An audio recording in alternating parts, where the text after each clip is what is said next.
Welcome to The Grant, the EU funding podcast.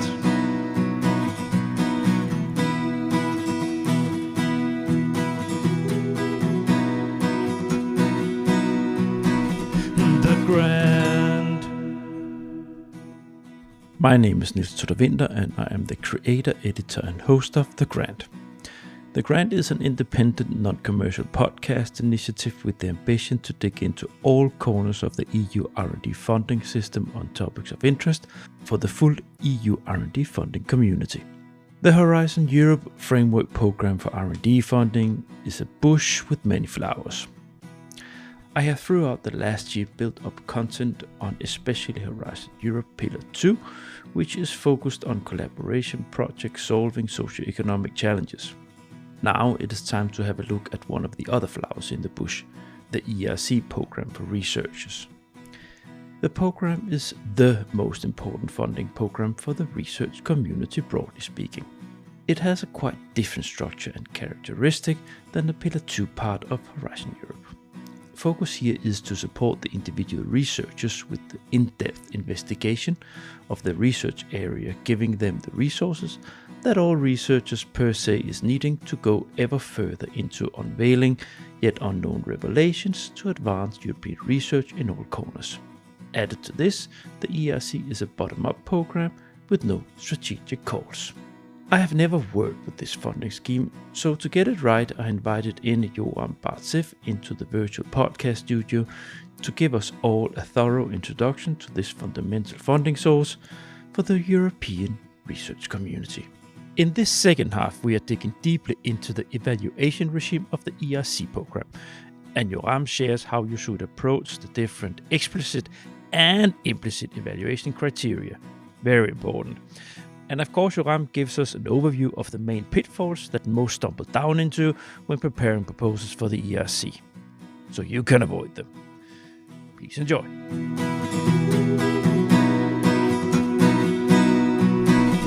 The Grant. All in all, these are the factors that we are looking for when looking at the ERC material. Can I, in Horizon Europe Pillar 2, Yeah, in the template of the proposal, they sort of guide you. You have correct. descriptions of what they expect to be in different sections. Is it the same in ERC? Do the things that you just folded out, is that in the template? Is that something that they are asked? So you need to explain this, or you need to explain this. About the profile, yes, there is a structure to that, and definitely there is a structure, but it's not kind of there are no clear instructions. What I just gave you is actually a process, or let's say something that it's kind of a knowledge that we have extracted from what we've seen so far about this project, and how they are evaluating this. But there is a structure to that. And here it's one important comment. The ERC recently declared that starting with the grant of 2024, they are going to actually relax their requirements about the ERC profile. Mm. Now, the problem is that we don't know yet how, meaning how it's going to be manifested in the application. Yeah. But that's their kind of official declaration. So we are waiting for. Is it then instructions to the evaluators, and then you'll have to wait and see? Do you have to guess, or we don't know? We simply don't know at this point. We're waiting for official instructions, or wait for the next round and see how the evaluators are going to handle this. Okay. Yeah. Good. Is that the ERC material? Yes, that's complete this part. Good. Now we move into the evaluation. because that's in anyone would know if they've been listening to, if they're regulars of this podcast, that any funding scheme, I've been focusing a lot on Horizon Europe Pillar 2, but also Erasmus that I've been going through. It all comes down to how is it being evaluated. So that's a nice thing to understand before you start to put pen to paper. With any funding scheme in this whole wide world, what are they looking at? And you're like, who's doing it? How's the regime set up? So you sort of strategically can guide your own pen in that direction and how you want to formulate things. So, Yoram, how is it in ERC, the evaluation regime? This is where things are becoming complicated. As I said earlier, the sole criteria here, or criterion, let us say, is scientific excellence. So when we discussed the ERC material, I believe it was easier to grasp what is the excellence because it's more technical and more tangible. But when it comes to the project itself, there are no instructions about it. Well, there is a set of questions to the reviewers, but it's still elusive, meaning it won't help you much. And I will try to go through the things that we know that they're looking for and try to explain them very briefly now, and see how it's eventually composing this evaluation criteria that eventually forms this scientific excellence. So in order to do that, we distinguish between conceptual issues and operational one, meaning the conceptual is, the focus is what you want to achieve with your research, and the operational focuses on how you want to do that. As for the conceptual, the what you want to do, we need to focus on the following. We start by establishing the knowledge gap, meaning you want to reach some kind of a breakthrough, but clearly explain what is missing. So we do that with any other grant, of course, but here it's also important, and in many cases you need to be sharper here compared to other grants. I will explain in a second why. And then we have the high risk, high gain factors, which we'll elaborate a bit in a second, but keep this in mind. High risk, high gain is probably pretty much, let's say, the most important or let's say conceptual way of looking at whether a project is eventually good enough for ERC. If you don't have the high risk, high gain, the project will probably fail. And then we have the link to the feasibility, high risk and feasibility. Complementing this is the issue of non-incremental research, which I mentioned earlier, which is expected in ERC. Now, if you read the ERC documentation, you will find the terms high risk, high gain, and feasibility over there, but you will not find the term non-incremental research.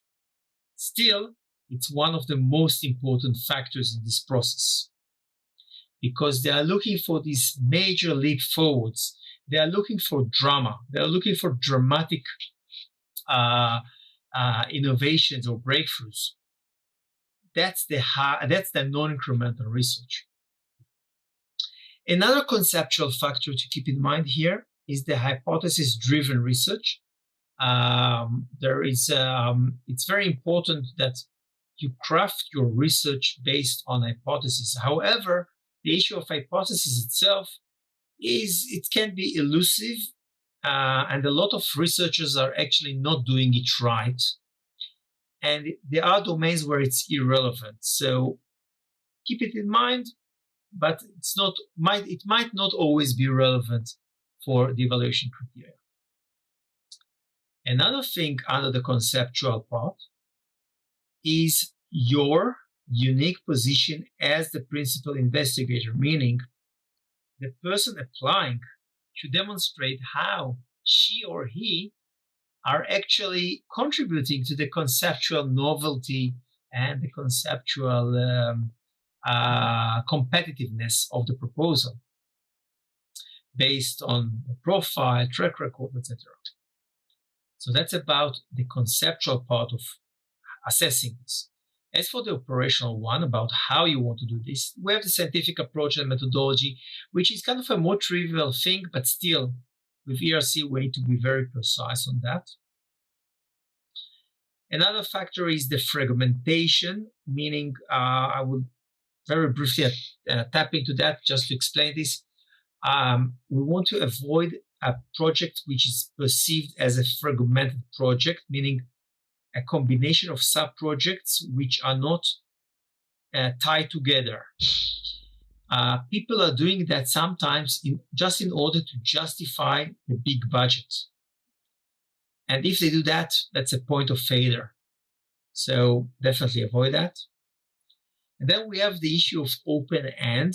And this is something which has to do with the higher risk nature of the project. ERC expects you to come up with something dramatic, as I said, major leap forward that eventually will change the landscape of your scientific community and will actually invite more research to come. That's the open-end nature of the project. And if we said earlier counterintuitive, that's another counterintuitive thing, because in many other grants, you are used to actually meet the objectives, reach your milestones, and deliver the goods. ERC expects something else in that sense. I have many questions. You have a question? First of all, okay, go ahead. The narrative. So the last episode we did together, it was about how to shape your idea description for your research project. That was based on that was actually an EIC episode, right, because it was based mainly on how researchers should shape their narrative around the project idea they have. This is very important in Horizon Europe Pillar 2 proposals, because there's a high degree of, because it's innovation, it's not necessarily research. There might be research in a proposal, but there's always, most of the time you would have industry, you would have big collaborations, you would have to deal with a lot of different things that goes for a narrative of some sort that solves a problem. And there, the narrative of the problem, description of why it is so important what you do, that it's so, the narrative is extremely important in that part of Horizon Europe, because this is what everybody says, evaluators. We read the first page, and if there's a strong story, then I'm almost sure to award or give a high point. Yeah. How is this in ERC? Is it because if you're dealing with very groundbreaking research that is very long-haired, as we say in Denmark, very basic research, it can be very difficult to write out in a narrative, so to say. How is that? How do you advise your clients on this? How do you yourself write it out when you sit with something that you get the question? Yeah, of course. Yeah. Well, answer is not that simple. Let's begin with that there is no real structure. Meaning, if you look at the application files, there are two application files, the B1 and B2. In the B1, you have the exam synopsis, which is 5 pages, and simply no structure over there at all. And in B2, there is a very minimal structure. Section A is the state of the art and objectives. Section B is methodology. That's it. So we don't have an official structure to begin with. But then again, you need... Is it important? It's important for some, because people like to work with under instructions. They want to have someone to guide them or something to guide them. And a very common thing that we see that is that once they're looking at this white canvas and say, I have no guidelines. How should I write this down? So yes, there is no structure, and definitely what many applicants are doing, and this is also our recommendation, is actually come up with your own structure, make it your own it. And you do need to tell a story, and I agree, it's important here as well, and we cannot avoid that. But how exactly to do that? That's a big question. Is it different in the sense that in Horizon Europe, Pillar 2, you need to make it also social relevant, to the policies? There's a commission on environment or energy, these kind of things. That's where I want to get at. So you can skip all those looking into the general back curtain policies, agendas of the commission, and focus on, right, this is my research, this is what it does, this is what I want to do. Correct. So basically here what we do is actually we're doing something which is different. Instead of suggesting a structure for the for writing the application, we're actually suggesting a thinking process. And it also linked to the fact that coming up with a project idea which is competitive enough for the ERC, it takes time to the extent of many months and sometimes years. And I'm talking about 1, 2, 3 years easily. So definitely a thinking process here is important in the context of ERC. And I will just give you a quick run by this suggested ERC thinking process to get a sense of how you should eventually translate this into a narrative, although there are a lot of variations or a lot of things that can be diverted on the way. But we always start up with what is the state of the art and what is the knowledge gap, and other words, how you are going to push the envelope in your specific research area. That's the main thing to first of all crystallize, to be very clear on that.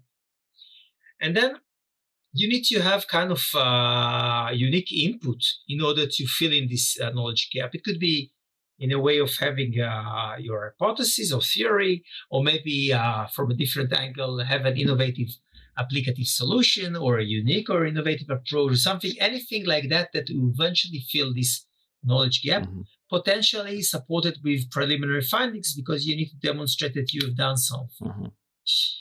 And then you need, of course, to but once you have this, you need to articulate what are going to be your research objectives, and of course, what is the methodology, task, and experiments that you're going to have, and explain. You need to explain to yourself and in the application why you have selected this specific methodology and how this methodology will contribute to achieving these objectives. It's an important thing to mention in this narrative, and eventually how the methodology or tasks are adequately planned to test or follow your unique input that can close the knowledge gap. So it's a narrative around the research, narrowly speaking. Yes, but it's not limited to that. What I just put is actually can work with many other grants. But then we have some things which are unique, or let's say more relevant to the ERC. To begin with, is we have the issue of the risk. And since you're looking into risky research, you may say that you can expect some outcomes, although you are not certain that you will reach these outcomes because it's a high-risk research. So you need to demonstrate whether indeed you can have these expected outcomes by presenting some feasibility. And then we have this very important link to close. Your Unique input to close the knowledge gap that you started off with should be supported by preliminary findings. And your entire research should lead to some expected outcomes. But there is a very big question. Are the expected outcomes, these expected outcomes, are just reassuring the preliminary findings, or are they adding significant value, which is the high gain of the research? And this is a main failure point for many applicants in ERC, failing to understand this link. Because if you already have something, preliminary findings, and you are just actually doing more of the same, which can be done in many other grants, okay, then it's not competitive enough for the ERC. Yeah, that's a very good point. I hope you're listening out there, dear researchers, because this is probably, it sounds like it's a core square root thing. This it has to be a leap. It's not a step. To say. Correct. Yeah. How long are these proposals? So the extent synopsis in the B1 is 5 pages. Yeah. And the full proposal in the document B2 is 14 pages only. 14. No. 14. Okay. Yeah. It's a fairly short proposal. Mm-hmm. Now, no need for work packages, no need for deliverables, no need for milestones, no need for a work plan. Of course, you can put, and we recommend that you put something tentative over there, but there is no official need for that. Mm-hmm. And on top of that, high risk, high gain, non-incremental research, hypothesis-driven research, and methodology are all aspects that must appear both in the extent synopsis under the 5 pages and in the B2 in the 14 pages, because they are important both for the first round of the evaluation, which evaluates only the extent synopsis, and for the second round, which evaluates everything together. Okay, so everybody goes through the 5 pages, the synopsis, evaluation, and then they select. The panel members decide to proceed to the second stage, where the external experts are getting everything together. Normally, they can focus on the B2 because it's more elaborated, but the challenge here is always the page limit, both in B1 and in B2. Very limiting. Yeah, for the researcher and for the grant, right? Correct. Oh yeah, the page limit.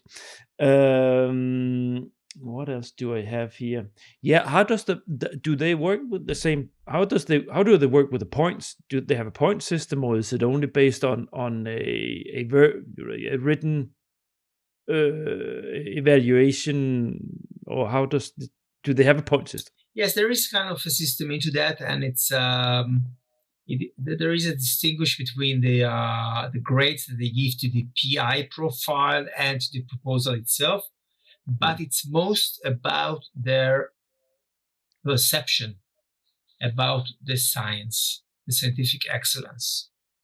And you don't get marks. You don't get marks at all in the ESR. You do get a highly detailed feedback from each one of the reviewers about what they think about the project and the profile. And there is a final score, which can be A, B, or C. And A is the one that you want to have, the funded one. B and C are rejections. Okay, so it's only A that gets, and the other one are indications of how close you were. Correct. Or not close. Yeah. By the way, there is a kind of penalty system. If you get a B or C in the first round, you are locked from reapplying. Oh, yeah, I've heard that. Yeah. If you get a B, you are locked for 1 year. And if you get a C, you are locked for 2 years. And the locking is personal, meaning you cannot change the project now and reapply. It's you that cannot apply. So you have So that means they have to. So is it then practically 2 years? Because they apply for a call round, and then they're not allowed to apply for the next one. If they get a B. And then so they have to skip one call round. So in effect, it's 2 years they have to wait. Correct. Yeah. And if you get a C, it's 3 years. No. Okay. Yeah. Why did you bother us with you? That's true. That's true. Yeah. That's exactly why it's like that. That's interesting. I've heard about. Oh, I remember now that you said with the 1 year blocks about 3 years. Okay, yeah. So it's good. So it's money well given out to pay guys like you to make sure that you get as close to A as possible. Yeah. I get it. It's not related to the evaluation, but it's related to the support. The NCP system. The national contact points. I guess it's the same as for Horizon, no? For Pillar 2, you have ERC national contact points throughout Europe. Yeah. So for the listeners, the national contact points, those are government officials, normally working in a government agency or ministry. Sometimes it can be outsourced to a semi-public organization, but normally those are civil servants. They sit in a department and they give free guidance within the European Commission's fundings, R&D funding schemes, and they would have people covering the different parts of Horizon Europe, depending on how many resources they have in those institutions. But most, at least Northwestern European countries, you would have a dedicated resource for the ERC. But I've seen different models where you will have people covering many different things. But the main point here, I guess, is to say, no matter where you sit in Europe, there is there's a number you can call where you can get some guidance before you call Yoram to write it for you. That's because correct. that they don't do. They tell you maybe less extensive than you have here in this episode how you need to approach it. They have this kind of info days that they do. Yeah, I guess they do them in Brussels, right? No, not only the LCPs are doing it locally many times. Okay. Oh, yeah, they actually. Yeah, I know from Denmark. I used to be one myself. So okay. So I will try to see if I can find a link. The Commission has a comment page for all NCPs where you can find them. So I will try to put them on my hub site there. Now, that's my question list out there. We are slowly moving towards the bottom of our rundown here. Pitfalls. Yeah, pitfalls. Points of awareness. Right. That's the fun part. Out of experience, we know that there is a list of points of failures in this process. And I will just go through this briefly through this list. Some of the issues I mentioned already. The first group of these pitfalls has to do with, let's say, the PI or the PI-related issues. Meaning the researchers itself. It starts with the screening. As I said earlier, it's not a grant for everybody. So make sure that you are on par with the expectations of the profile and CV of the PI, and make sure that indeed the PI is the ERC material. In that sense, we need to keep in mind the leadership, the independence, international visibility, track record, things like that. Simply the screening of the PI itself. And then we have another group which has to do with these are very human aspects. The first one is the counterintuitive I mentioned already. A lot of the things in ERC are not as you are used to from other grants, so you need to keep this in mind. Another pitfall is not allocating enough time to prepare. It's not a simple grant to prepare, although it's short. So you need to allocate enough time. I just put it down on my blog here. How much time and resource do you recommend?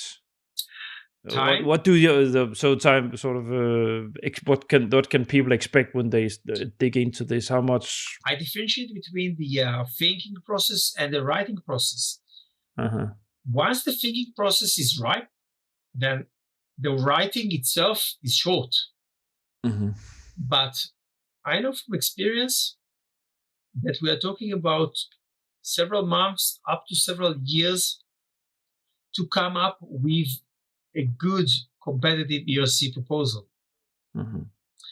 And sometimes applicants are actually applying, knowing that they are not competitive enough, failing just in order to get the feedback from the reviewers, which is highly professional, and then reapplying again after a year or 2 or 3, depends on the locking periods. No, that's if they get the 3-year lockout, that's of course, but but it can be, but I can understand the strategy, because if you have some sort of national funding and you can bump along, so to say, for a year until 2 years until you can apply again with the improved. Yeah, okay. So definitely, it takes time, and if you, I've been working with a lot of applicants and awardees, but I also heard others talking about this. It's definitely a reoccurring thing that they reapply and get a grant only in the second or third attempt, because it takes time. Another very typical pitfall here is the issue of recycling or copying, meaning either recycling your application from other agencies or copying from winning proposals. Two bad practices, especially when it comes to ERC. The first one about recycling, it's a typical mistake, because ERC simply works differently. You can't really recycle a grant application from a national grant, which does not look for high-risk research, into ERC, which is focused on high-risk research. Two different points of view, definitely expecting different projects. Recycling is a common problem, which normally leads to failure. And the same goes with copying from, let's say, winning ERCs. Now, on one hand, it's a very good source, meaning to look at what has won. Meaning, I definitely recommend reading such proposals and trying to understand what was the winning factors of there. But trying to mimic that, it's a bad practice, because it doesn't work like that. There is no structure. You need to come up with your own. I think we touched upon this in our episode. I'm just gonna. It is just for people to. It's episode number 30. If you want to dig into this, episode number 30 there, because this practice of in the research world with your papers, right? you submit a paper and it gets approved by a panel for a research paper. What do you call them?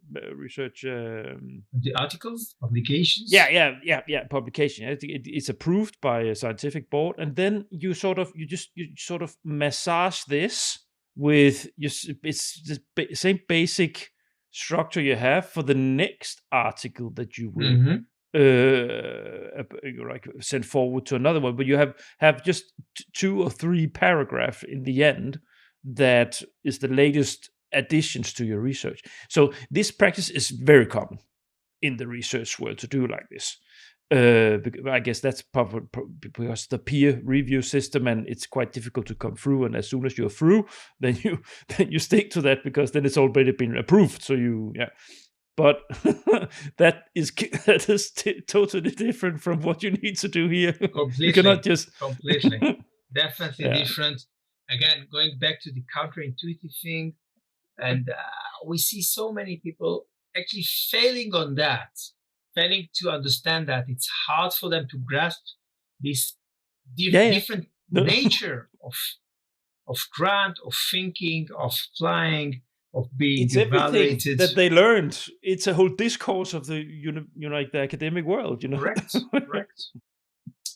And in that sense, we need to mention the third, if you remember, there are 3 individual categories of the ERC. The third one is the advanced grant, the professors, as you said earlier. Yeah. That's a community which actually is the hardest one to work with, because it's by nature, it's harder for them to change their practices. While they should simply think out of the box, get out of the comfort zone. The counterintuitive is harder on them, and in many cases, the advanced grant applicants, which are more, let's say, mature professors, tend to delegate the grant writing tasks to their students, of course, PhD students, postdocs. This practice does not hold, and I can tell you out of experience, we are already familiar with that, and it's kind of a thing that we can anticipate. Starting to work with a new advanced grant applicant, at the beginning, we don't talk with the applicant, we talk to her or his postdoc, and then it takes a round or 2 before the advanced grant, her or himself, get into the picture and says, okay, I understand. It's not for the postdoc. So let's start with that. It's not... Get the audience. Exactly. Don't delegate. Access to the king himself after a while. Exactly. Do not delegate it. It's not going to work.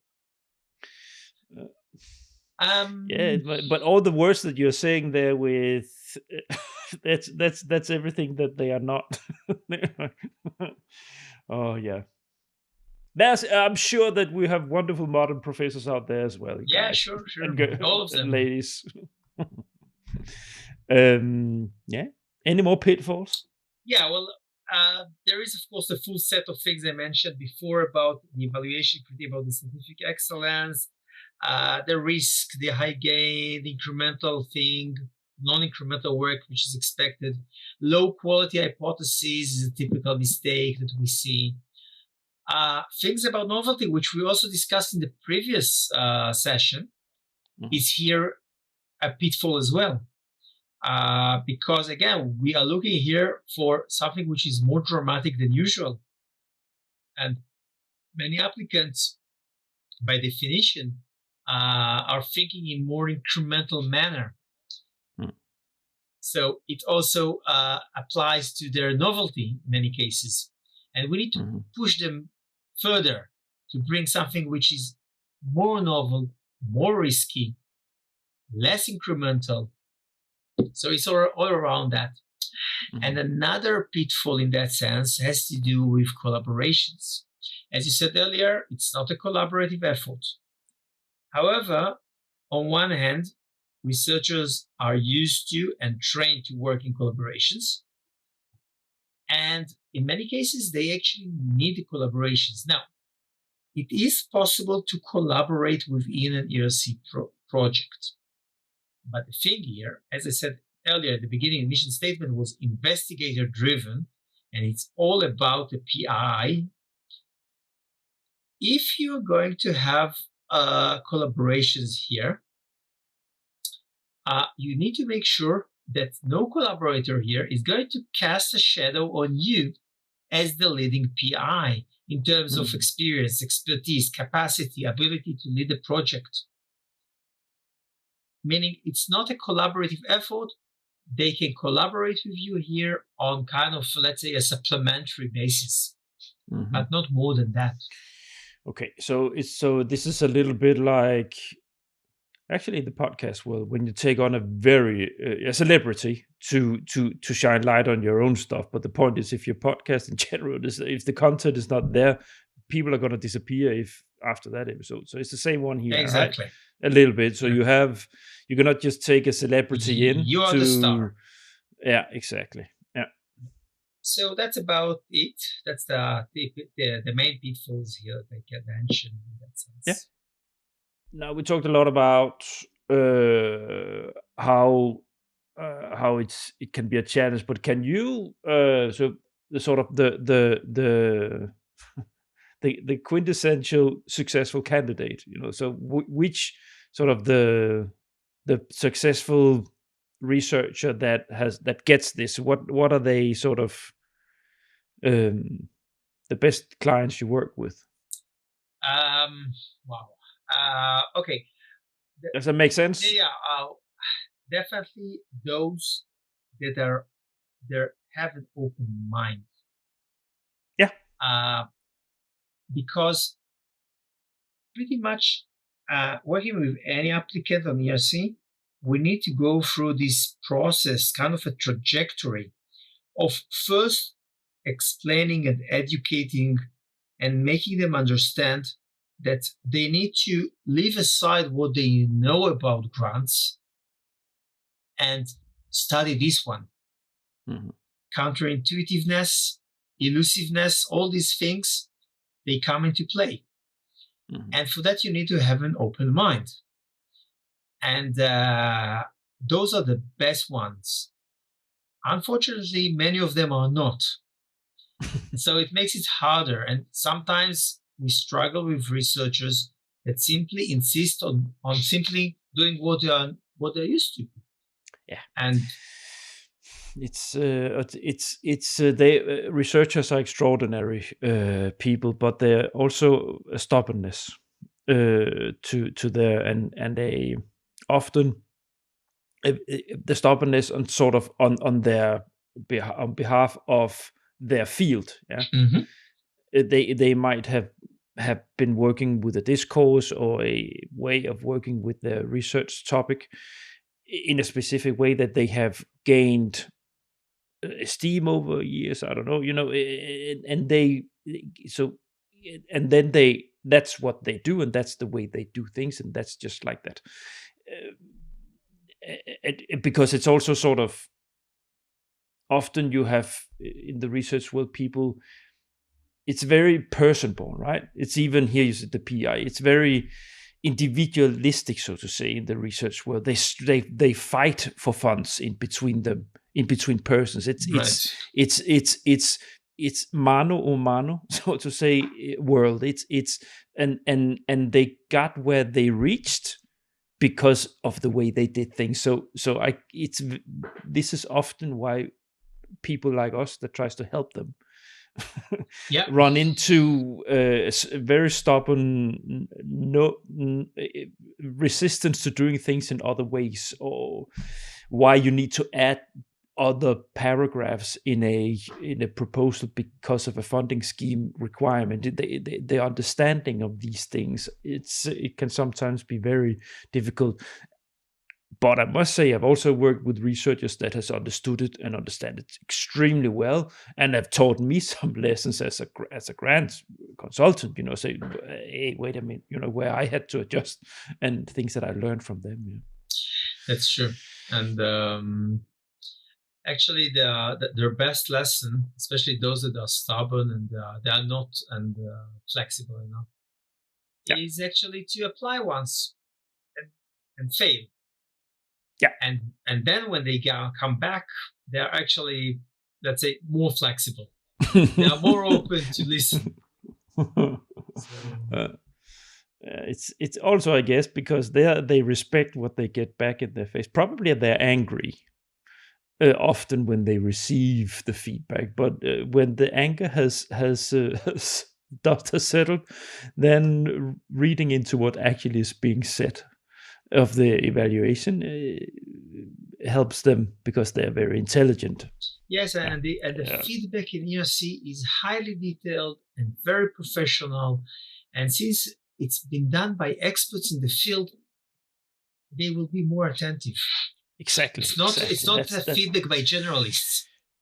Which is sometimes a problem in Horizon Europe, in Pillar 2, right? There they sometimes have a case where you have people who do not know that tells them a lesson on things that they have been working with for their full career. This is some. Yeah, it's no.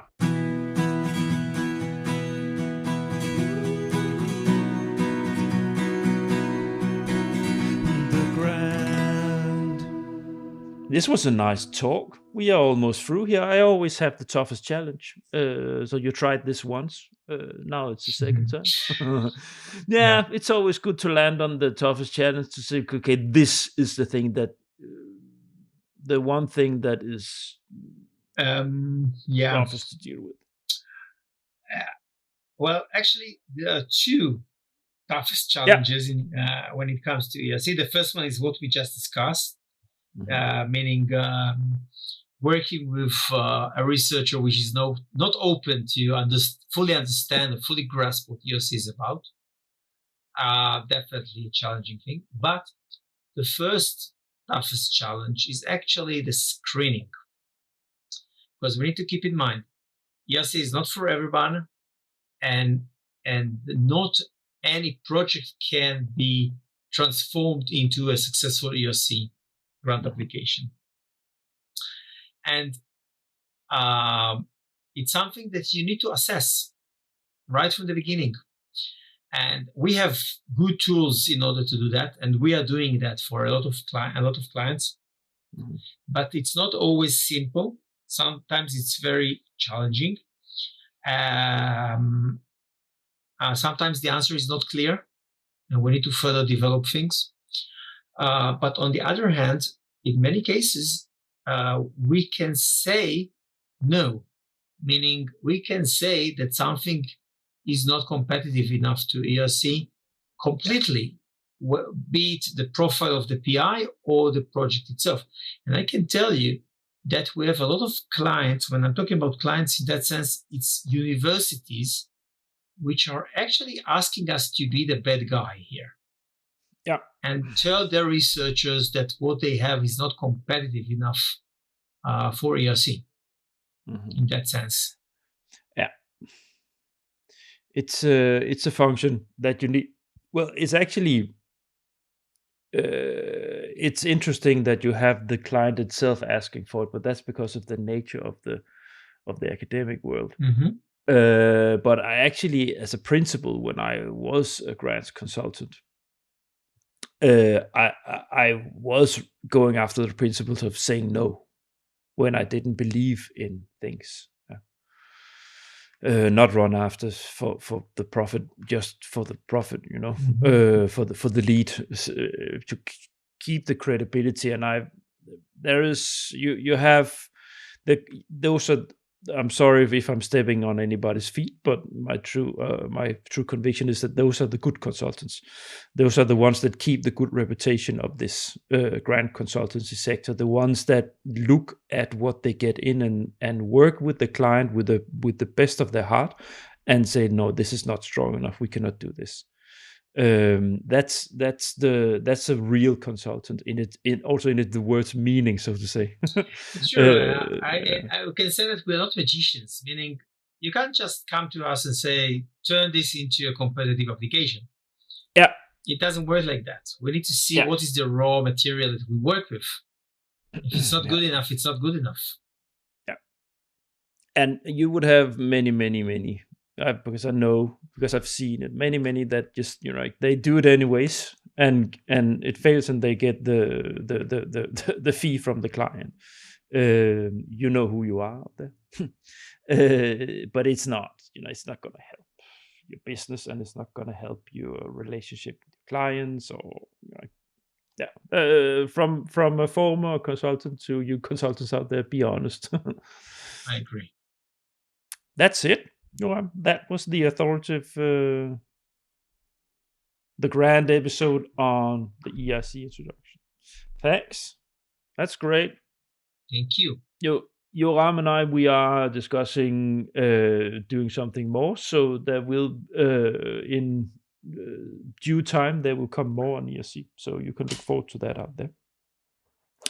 Now I'm just going to land this plane before we say goodbye, Yoram. So thanks for listening to the end out there. Hope you are enjoying still this initiative. And for newcomers, new listeners, I hope that you are thrilled by discovering this wonderful podcast initiative that I have developed. I have now more than 50 episodes. I'm quite proud of that. It started this summer, and it keeps gaining ground, keeps gaining listeners. It's wonderful. Keep getting more and more attention. Also, keep getting more and more requests to join the show, and so on. So it's fantastic. It feels like a wonderful thing that I've started here. So I hope that you think so too. And if you want to support that, the best way you can do that is to go to my website, thegrant.eu, and you go to the bottom of the front page and you subscribe to the email list, because that is the best way to grow as a startup podcast, which this is a spare time project for the ones who wonder. This is non-commercial and spare time initiative. That's it, I think. Yoram, thank you. Thanks for joining, coming around. We will stay so very much in touch. Sure. And goodbye out there. See you next time. Goodbye.